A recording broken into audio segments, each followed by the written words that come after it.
இந்த மாநாடு வெல்லும் என்கின்ற செய்தியை அறிவிக்கிறது என்பதை விட உறுதியாக தமிழ்நாடு வெல்லும் என்பதை எடுத்து காட்டுகின்ற வகையில் பெருந்திரளாக கூடியிருக்கக்கூடிய தமிழ் புலிகள் அமைப்பை சார்ந்த உங்கள் அனைவருக்கும் என்னுடைய வணக்கத்தை முதலிலே பதிவு செய்து கொள்கிறேன். புலிகளின் மாநாட்டில் சிறுத்தை வருவது ஒன்றும் வியப்பல்லை. அந்த வகையில் தாய் சிறுத்தை தலைவர் எழுச்சி தமிழருடைய வாழ்த்துக்களை தமிழ் புலிகள் தலைவர் அன்பிற்குரிய தோழர் நாகை திருவள்ளுவன் அவர்களுக்கு தெரிவித்துக் கொள்ள விரும்புகிறேன். இந்த மாநாட்டினுடைய சிறப்புரையை வழங்குவதற்கும்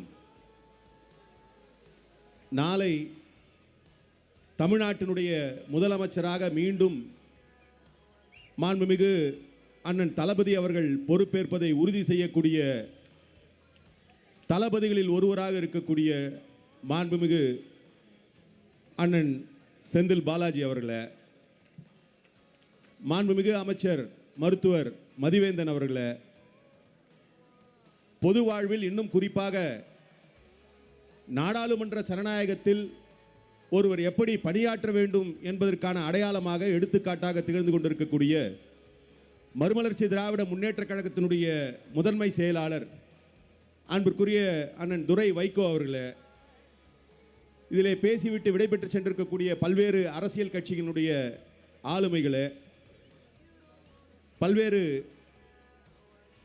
அரசியல் கட்சிகளை சார்ந்த முன்னணி பொறுப்பாளர்களை, உடன் வருகை தந்திருக்கக்கூடிய விடுதலை சிறுத்தைகள் கட்சியினுடைய மண்டல செயலாளர் அண்ணன் வேலுச்சாமி அவர்களே, வழக்கறிஞர் புகழேந்தி அவர்களே, கராத்தே இளங்கோவன் அவர்களே, அவினாசி அவர்களே, தோழர் அகரமுத்து செல்வ பெருந்தகை ஆகிய தோழர்களே, இந்த மாநாட்டில் முதலிலே பேசுகின்ற பொழுது நம்முடைய தோழர் பேரறிவாளன் அவர்கள் நம்முடைய தலைவர் தமிழ் புலியினுடைய தலைவர் அண்ணன் நாகை திருவள்ளுவனுடைய குரல் சட்டமன்றத்திலே ஒலிக்க வேண்டும் என்று தன்னுடைய விருப்பத்தை பதிவு செய்தார். உள்ளபடியே நாகை திருவள்ளுவன் அவர்களுக்கு இருக்கக்கூடிய ஆற்றலுக்கும் அறிவிற்கும் சட்டமன்றத்திற்கு செல்வது அல்லது நாடாளுமன்றத்திற்கு செல்வது ஒரு தனிநபராக செல்வது என்கின்ற நிலையிலே அவர் தன்னுடைய வாழ்க்கையை தகவமைத்துக் கொண்டிருந்தால், ஏதோ ஒரு இயக்கத்தில் கொள்கை கோட்பாட்டை பற்றியெல்லாம் கவலைப்படாமல் தன்னை ஈடுபடுத்திக் கொண்டு இந்நேரம் அவர் சட்டமன்றத்திற்கோ நாடாளுமன்றத்திற்கோ சென்றிருக்கலாம். ஆனால் தனிநபராக செல்வதை விட ஒரு சமூகத்தினுடைய அடையாளமாக ஒரு சமூகத்தை மேலெழுந்து கொண்டு வருவதற்கான முயற்சியில் அல்லது அந்த சமூகத்தினுடைய விடுதலைக்காக தன்னை அர்ப்பணித்துக் கொள்ள வேண்டும். உள்ளபடியே ஒருவராக சென்றாலும் ஒட்டுமொத்த சமூகத்தினுடைய அடையாளமாக, இன்னும் சொல்ல போனால் தான் சார்ந்திருக்கக்கூடிய சமூகம் என்பதை கடந்து தமிழ் சமூகத்தினுடைய அடையாளமாக தமிழ் தேசியத்தை தன்னுடைய உயிர் மூச்சு கொள்கையாக கொண்டு களமாட வேண்டும் என்கின்ற நிலையை தான் இன்றைக்கு ஒரு அமைப்பை உருவாக்கி இப்படி ஒரு பெரிய மாநாட்டை நடத்தி கொண்டிருக்கிறார். இங்கே இருக்கக்கூடிய நம்முடைய மாண்புமிகு அண்ணன் செந்தில் பாலாஜி அவர்களுக்கு தெரியாததல்ல, ஒரு பொதுக்கூட்டத்தை ஒருங்கிணைக்க வேண்டும் என்று சொன்னாலே எல்லா வாய்ப்புகளும் உள்ள அமைப்புகளுக்கே மிகப்பெரிய ஒரு சிரமம் இருக்கக்கூடிய நிலையில் அடிப்படையில் விளிம்பு நிலை மக்களை ஒன்று சேர அணி திரட்டி ஒரு மாபெரும் மாநாட்டை நடத்துவது என்பது அவ்வளவு எளிதான ஒரு காரியம் அல்ல. ஆனால் இன்றைக்கு அதை சிறப்பாக நம்முடைய நாகை திருவள்ளுவன் அவர்கள் செய்திருக்கிறார் என்று சொன்னால் அதற்கு காரணம் அவருடன் இருக்கக்கூடிய தளபதிகளும் அவரை நம்பி இருக்கக்கூடிய நீங்களும் தான் என்பதை எங்களால் புரிந்து கொள்ள முடிகிறது. வெறும் சட்டமன்றத்திற்கு செல்ல வேண்டும், நாடாளுமன்றத்துக்கு செல்ல வேண்டும், ஒரு அணியிலே நின்று போட்டியிட வேண்டும் என்று சொன்னால் அது ஒன்றும் பெரிய காரியம் இல்லை.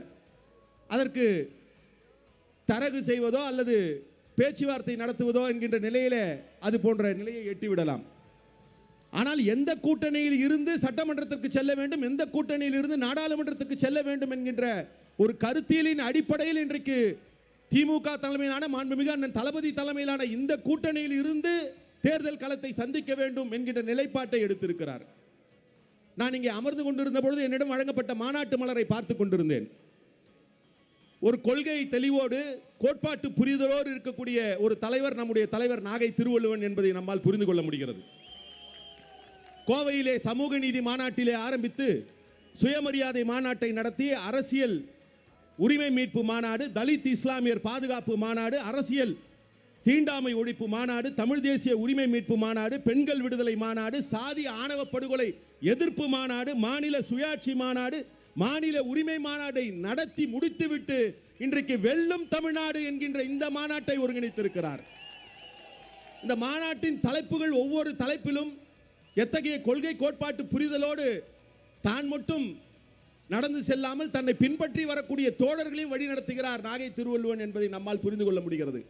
அப்படிப்பட்ட ஒரு கொள்கை உறுதியோடு இன்றைக்கு இந்த மேடையில் இருக்கக்கூடிய எல்லோரும் தமிழ் புலிகள் என்கின்ற அமைப்பை நீங்கள் வழி நடத்தி கொண்டிருக்கிறீர்கள். அதற்கான ஒரு இன்ஸ்பிரேஷனாக, ஒரு சோர்ஸாக விடுதலை புலிகள் இருக்கிறார்கள் என்பதில் எந்த ஐயப்பாடும் இல்லை.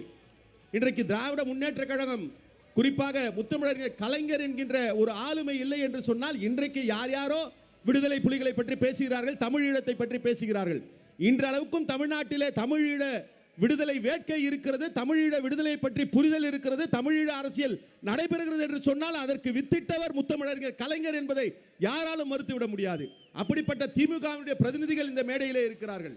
தமிழீழ விடுதலை ஈழம் வெல்லும், அதனை காலம் சொல்லும் என்று சொல்லக்கூடிய விடுதலை சிறுத்தைகள் கட்சியுடைய பிரதிநிதிகள் இங்கே இருக்கிறோம்.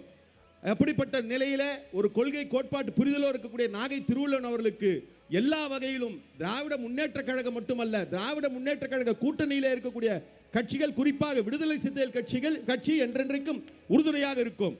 இன்றைக்கும் சட்டமன்றம் துவங்குகின்ற பொழுது ஒவ்வொரு நாளும் திருக்குறளை ஒலித்து விட்டு தான் சட்டமன்றம் துவங்கும்.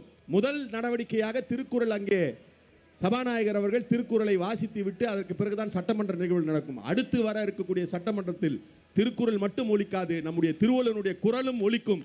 அதற்கு நாம் அனைவரும் ஒன்று சேர்ந்து களமாடுவோம் என்று சொல்லி, இந்த மாநாடு மட்டும் வெற்றி அல்ல, இந்த மாநாடு எடுத்திருக்கக்கூடிய தலைப்பு, நாளைய தலைப்பு செய்தி அல்லது நாளைய தீர்ப்பு என்பது எந்தவித ஐயமும் இல்லை. நேற்றைக்கே நம்முடைய மாண்புமிகு தமிழ்நாடு முதலமைச்சர் தளபதி அவர்கள் விருதுநகரிலே அறிவித்து விட்டு சென்று இருக்கிறார். இன்றைக்கு அவருடைய அறிவிப்பை மெய்ப்பிக்கின்ற வகையிலே நீங்கள் கூடியிருக்கிறீர்கள்.